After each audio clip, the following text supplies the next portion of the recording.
belajar bahasa Indonesia yuk anak milenial.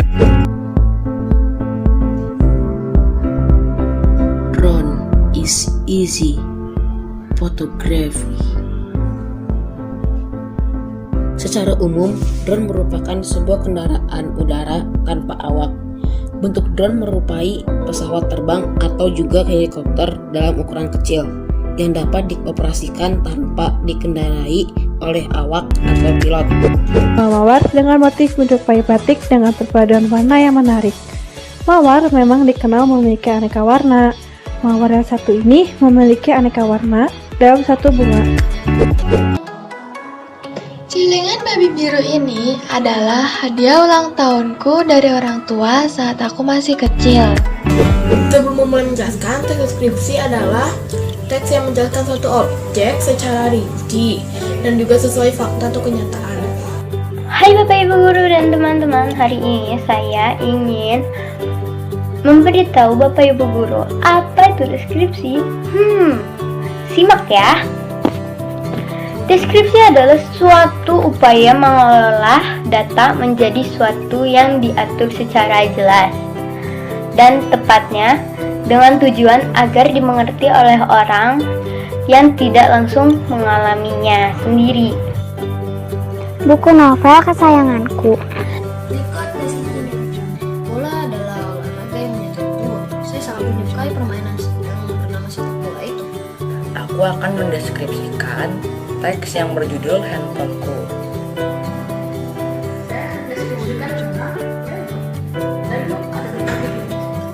Memiliki sebuah handphone kesayangan. Saya memiliki handphone tersebut dari 3 tahun yang lalu.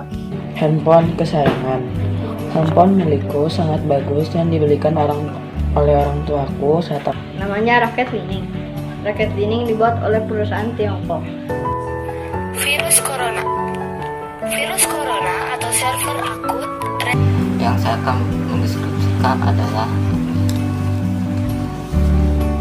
benda ini bernama laptop yang saya gunakan untuk digunakan untuk selama pembelajaran jarak jauh. Saya tertarik dengan buku novel ini karena banyak sekali tulisannya dan gampang dimengerti. Objek yang kali ini saya pilih adalah baju karate. Bola adalah suatu alat atau benda yang digunakan untuk melakukan aktivitas olahraga. Mawar yang kita kenal dengan bunga ros atau ratu bunga, datang dari dataran bunga, timur tengah serta Eropa. Tas ini sering saya bawa tas ini dapat menyimpan barang-barang. Saya memilih kalung itu karena sangat berarti bagi saya. TV yang menarik. TV kepanjangannya televisi. Halo Pak, sekarang saya akan membacakan teks deskripsi tentang celengan babi kesayanganku. Drone adalah pesawat dirawak atau tanpa awak yang dikendalikan dari jarak jauh menggunakan komputer atau remote control. Ciri-cirinya yaitu memiliki bentukan dan berwarna coklat keabu. Milo adalah anjing jantan dengan postur yang gagah, tinggi, besar, dikarenakan peranakan dari bapaknya yang jenis pitbull. Sementara ibunya jenis anjing lokal.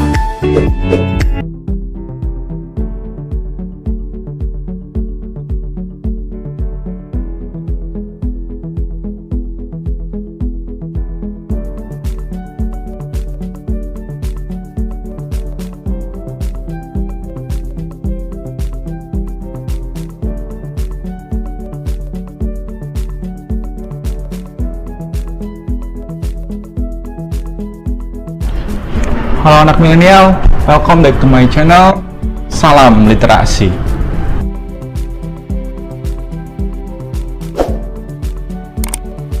Ada satu materi baru yang akan Bapak ajarkan. Nantinya materi ini akan melatih keterampilan menulis kalian. Hargai setiap proses yang nantinya Bapak akan ajarkan kepada kalian. Untuk itu, simak dengan baik trik dan tips dari materi yang akan Bapak ajarkan ini. Sebelum kalian berkenalan dengan teks cerita fantasi, kalian harus tahu dulu manfaat apa yang nantinya kalian akan dapatkan ketika mempelajari teks cerita fantasi ini. Untuk itu, simak dengan baik pemaparan dari guru milenial tentunya. Selamat menonton.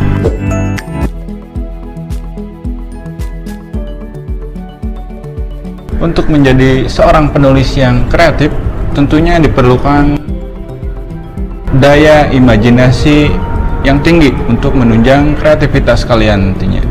Diharapkan pada pertemuan kali ini kalian mengerti kenapa kalian harus mempelajari teks cerita fantasi. Dalam sebuah teks cerita fantasi ini ada isi cerita yang nantinya akan mengajarkan kalian bagaimana cerita itu bisa dikombinasikan dengan daya imajinasi si penulisnya. Kemudian ada pesan moral yang terkandung dalam setiap ceritanya. Jadi tidak asal membuat sebuah cerita nantinya. Untuk itu ada tahapan ketika kalian akan mencoba menjadi seorang penulis teks cerita fantasi. Tahapan ini harus kalian lalui. Intinya ada materi yang Bapak sederhanakan dari materi yang mudah, materi yang sedang, sampai materi yang tersulit nantinya untuk kalian pelajari. Jadi simak dengan baik materinya dan mulai beranjak dari zona nyaman kalian untuk lebih baik ke depannya.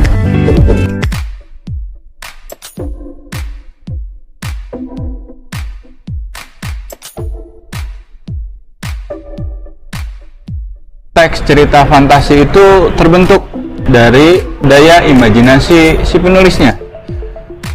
Penasaran kan bagaimana imajinasi ini bisa terbentuk dari si penulisnya tersebut? Untuk itu kita harus mengenal dulu ciri-ciri dari sebuah teks cerita fantasi tersebut. Apa saja ciri-cirinya? Yuk disimak anak milenial. Bapak akan jelaskan sesederhana mungkin, sesantai mungkin, serileks mungkin agar kalian mudah paham ketika memahami ciri-ciri teks cerita fantasi tersebut.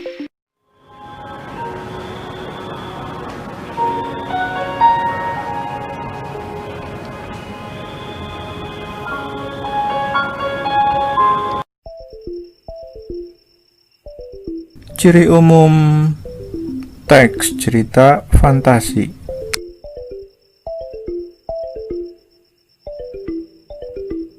Ciri yang pertama adalah ada keajaiban, keanehan, dan kemisteriusan.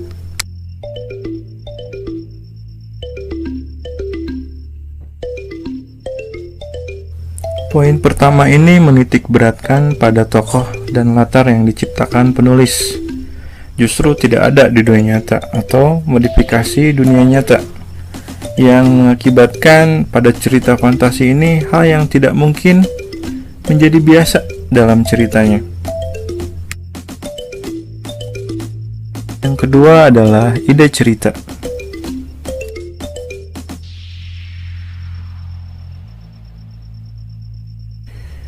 Tema cerita dalam fantasi ini kebanyakan gaib dan supernatural, artinya terdapat hayalan tingkat tinggi dan memiliki kekuatan dari setiap tokohnya. Ide ceritanya pun terbuka terhadap daya hayal penulis, tidak dibatasi oleh kenyataan atau kehidupan di dunia nyatanya.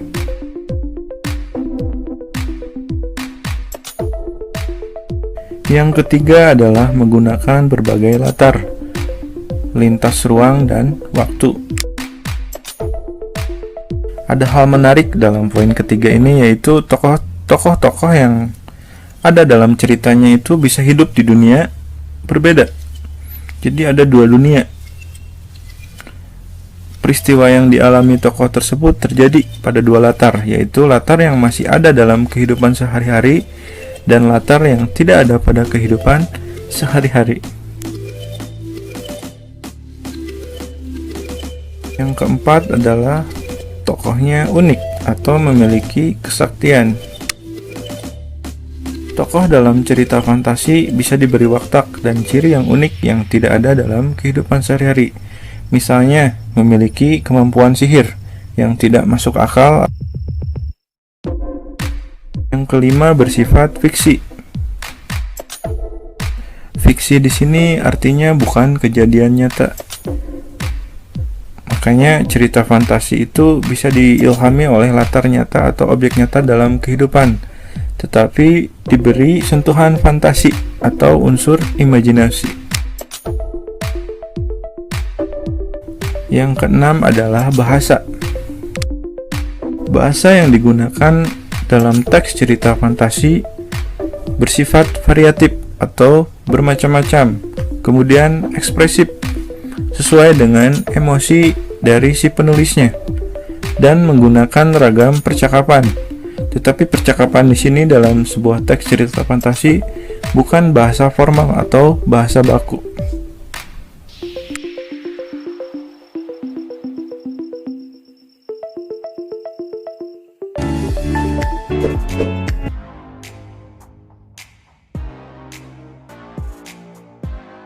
Dalam sebuah teks cerita fantasi ada unsur-unsur yang terkandung di dalamnya. Jadi unsur-unsur tersebut membuat teks cerita fantasi itu menarik.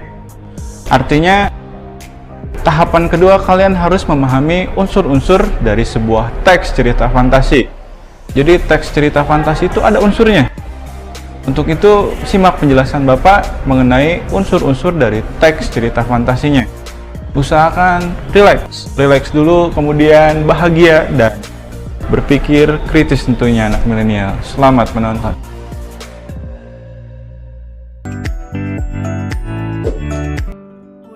Hari ini kita akan belajar mengenai unsur-unsur teks cerita fantasi. Unsur yang pertama adalah tema. Tema adalah ide atau gagasan yang melatar belakangi keseluruhan cerita yang ada. Tema juga merupakan pondasi utama dalam sebuah teks cerita fantasi. Yang kedua adalah alur. Alur merupakan pola pengembangan cerita yang terbentuk oleh hubungan sebab akibat. Di mana ada sebab, di situ ada akibat. Di dalam alur terdapat rangkaian peristiwa. Alur ini terbagi menjadi 3. Yang pertama, alur maju, yang menandakan ceritanya tidak ada flashback ke belakang. Yang kedua adalah alur mundur. Jadi ceritanya berpolakan flashback. Jadi ada kenangan yang diputerbalikan dalam ceritanya nanti. Yang ketiga adalah campuran. Campuran ini mengkombinasikan antara alur maju dan alur mundur.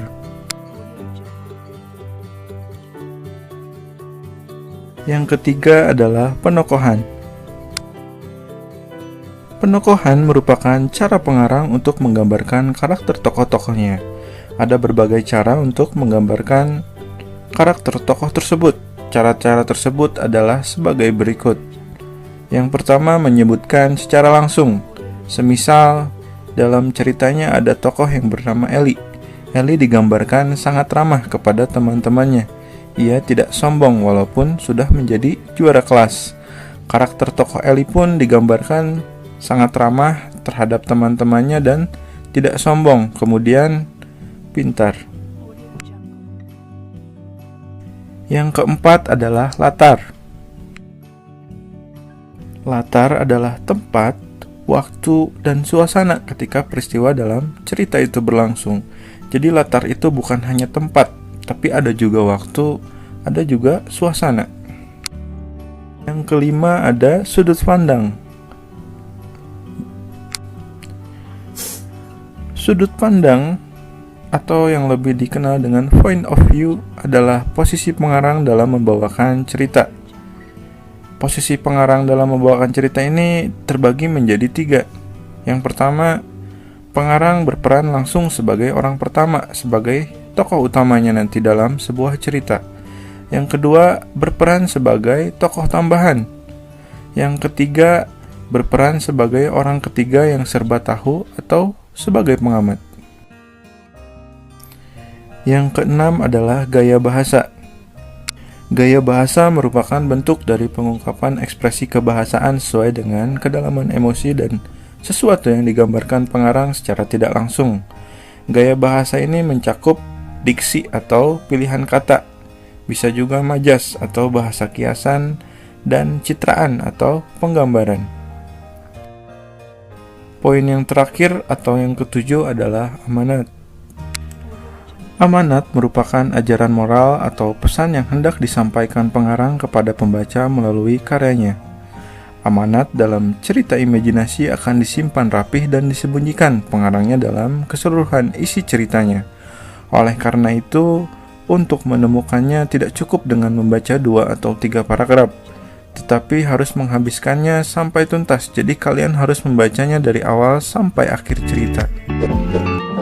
Terima kasih karena kalian sudah menyimak pembelajaran bahasa Indonesia dengan baik. Kerjakan tugasnya dengan baik pula. Bapak harap kalian bisa berproses untuk kedepannya menjadi lebih baik, keluar dari zona nyaman, dan jangan takut mencoba hal baru. Jaga kesehatan anak didik, jangan lupa bahagia. See you!